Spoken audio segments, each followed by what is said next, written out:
तो तमाम शाहीन बाग के पुलिस वाले वहाँ लॉकअप के बाहर शराब पी के बैठे हुए थे और वो जिस तरह के अल्फाज का आपस में इस्तेमाल कर रहे थे पूरे एरिया के लिए, खुदा गवाह है मुझे कलमा नसीब ना हो, कटुए के नीचे तो इस एरिया के लिए बात नहीं कर रहे थे वो पुलिस वाले। बार बार कटुआ कटुआ करके इस एरिया को कह रहे थे सालों को हिजड़ा बना दो इनको।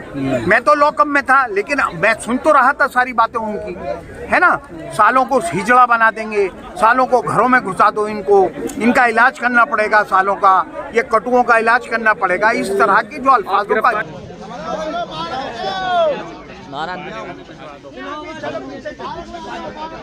बार एमएलए रहा हो, 2 बार काउंसलर रहा हो और जो खुद ये कह रहा है कि केस रजिस्टर्ड हो गया तो मैं थाने आ रहा हूँ, उसको एक आतंकवादी की तरह लेकर जाना मैं उसको जाती मानता हूँ। और मैंने अभी बताया कि जब मैं लॉकअप में बंद था तो तमाम शाहीन बाग के पुलिस वाले वहाँ लॉकअप के बाहर शराब पी के बैठे हुए थे और वो जिस तरह के अल्फाज का आपस में इस्तेमाल कर रहे थे पूरे एरिया के लिए, खुदा गवाह है मुझे कलमा नसीब ना हो, कटुए के नीचे तो इस एरिया के लिए बात नहीं कर रहे थे वो पुलिस वाले। बार बार कटुआ कटुआ करके इस एरिया को कह रहे थे सालों को हिजड़ा बना दो इनको।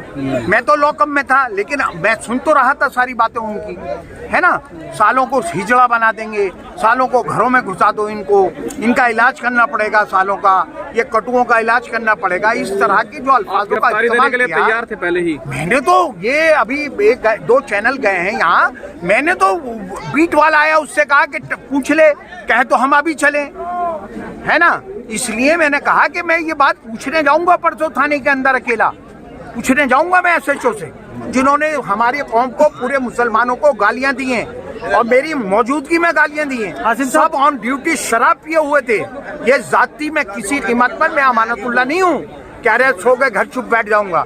मैं दूसरे हौसले से और हिम्मत से और डबल जोश से ये लड़ाई लड़ूंगा अपनी कौम और मिल्लत की। ये मैं लड़ाई लड़ूंगा, पूरी मैं लड़ाई लड़ूंगा। अगर नहीं मानेंगे, देखिए मैंने कहा, ये बात कही कि जो जहनियत लेके ये पुलिस वाले यहाँ बैठे हुए हैं, ये तो खुल के अब मेरे सामने आई है ना कि ये इस जहनियत से थाने चलाते हैं और अगर इसी जहनियत से थाने चलाएंगे तो थाने ऐसे नहीं चलेंगे।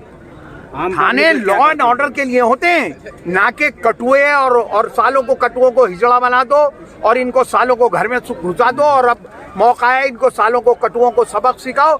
इस तरह से जनरल पुलिस वाला थाने का, इसी थाने का नमक हराम इसी थाने का खाते हैं, इसी एरिया का खाते हैं और नमक हरामी में ये मुसलमानों के लिए अल्फाज इस्तेमाल करते हैं। और आप लोग मेरे साथ चलना, मैं बताऊंगा कि इस पुलिस वाले ने ये कहा और इस पुलिस वाले ने ये कहा, और अगर वो देखो उगाही करेंगे तो हम उगाही मौके पे रोकेंगे।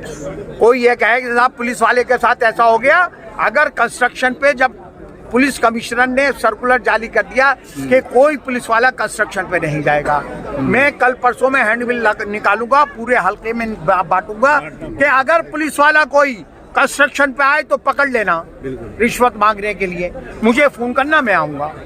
पुलिस वाला कोई खोमची पटरी वाले से उगाही करता है, मुझे बताना, मैं पहुंचूंगा वहां पर।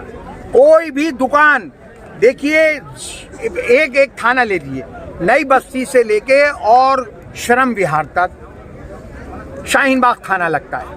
अगर दुकानें बंद, कानून है कि 11 बजे सारे रेस्टोरेंट और सारे दुकानें बंद हो जानी चाहिए, लेकिन आप आज रात को 1 बजे निकलिए आप यहाँ से, तो आप देखिएगा कि अंदर जो महीना नहीं देते हैं उनकी 9 बजे दुकानें बंद करवा दी जाती हैं, और जो महीना देते हैं 1-1 लाख रुपए महीना बड़ी रेस्टोरेंट और बड़े बड़े वो, उनकी रात को 2-2 बजे 3-3 बजे आप जाके देख लेना, अगर ना खुल रही हो उनको पुलिस लठिया देती है 9 बजे से, और यहाँ पर आप 1 बजे तक खुली रहते हैं। ये गुंडागिरी नहीं होने देंगे।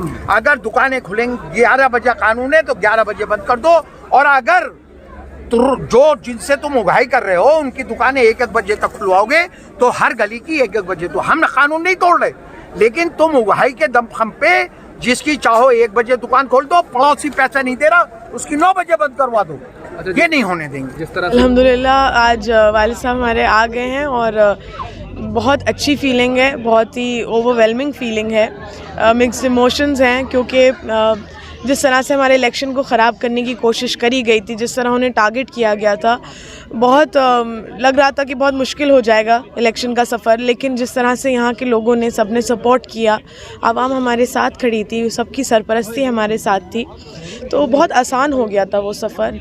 और कल क्योंकि रिज़ल्ट था, तो रिज़ल्ट वाले दिन जब हमारे हक़ में फ़ैसला आया तब भी काफ़ी उनकी कमी महसूस हुई, लेकिन अब वो कमी अल्हम्दुलिल्लाह पूरी हो गई है। बहुत बड़ी खुशी थी और आज डबल सेलिब्रेशन का मौका दिया और बहुत अल्लाह का शुक्र, बहुत अल्लाह का करम, अल्लाह ने बहुत आसानी करी है और यहाँ की आवाम की मोहब्बतों का और दुआओं का ये सिला है। देखिए, लोगों की उम्मीदें बहुत हैं हमसे, उसका एक साइन यही है कि आज सुबह से हमारे पास कॉल्स आने लगी, लोग मिलने के लिए आने लगे, अपने अपने इलाकों के मुद्दे बताने लगे, जबकि अभी तक हमारी ओथ भी नहीं हुई है, तब भी लोग एक्सपेक्ट इतना कर रहे हैं हमसे और बहुत अच्छी बात है। आप एक्सपेक्ट भी उनसे करते हैं जिनसे आपको होप होती है, उम्मीद होती है।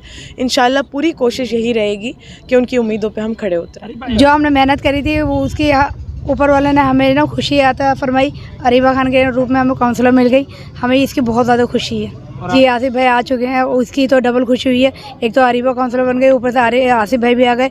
आसिफ भाई के ना रहने से हमें ऐसा लग रहा था जैसे हमारे सर पे अभी साया नहीं है, अब उनके आने पे हमें लग रहा है कि हाँ अब पूरा कंप्लीट हो गया है सब कुछ।